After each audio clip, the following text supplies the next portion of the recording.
Ka Meghalaya Aero and Adventure Sports Association dengan Maasa kala pembenang ba bahkan sepelong ya kejingila kai Open Paragliding Championship berha juga por kan sajid ya kinong hair paragliding kibatibet kibadan ha ka top 10 ha kan kejingila kai nak benda ban mi khmat pat saka Rensan Asian League Qualification ka ban solong ha por Thailand ha unius number 1 ka Maasa kala bu ban pelong ya kan kejingila kop hair paragliding ha por rapleng ka bahap ha por ka mau kan raw constituency ka bajangai tang kumba 4 kilometer na po nong ba sinlong kabanlong na duka nyaw tarik hadu ka spow tarik uno para man daw snem hagani ka Rensan hair paragliding onwan man yasim benta na kumba sispa nyongut kinong ile ka paragliding nakalang kiri jong ka perthai haga ba kani kanlong ru kasin ka baningkong ban pinken ya ka world record na ka batam ya sispa ngut kinong yasim benta hagani ka limpong ile kai nakalang ka association yung panlong ya ka international paragliding accuracy championship kabanlong po madan rapling ti jan railum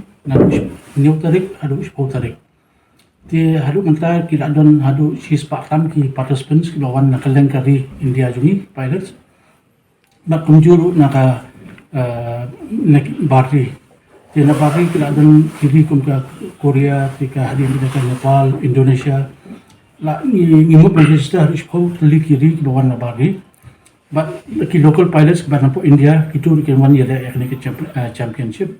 Regarding the event, like it's the name of the event is Meghalaya Accuracy Championship, and it's combined with the Asian League qualification also.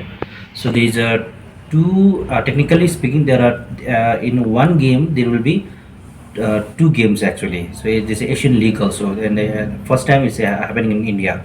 We'll be choosing the pilots, the Indian pilots who wants to qualify for the Asian League happening in Thailand next year, maybe in January or February. I don't know the exact date.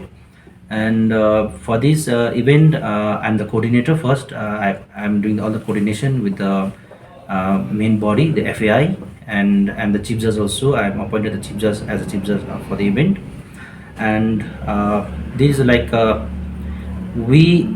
can say that we are very lucky, like we are getting more than expected participation.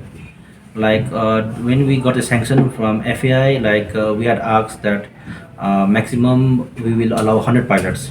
That's like normally 100 number is hard to get for the participation.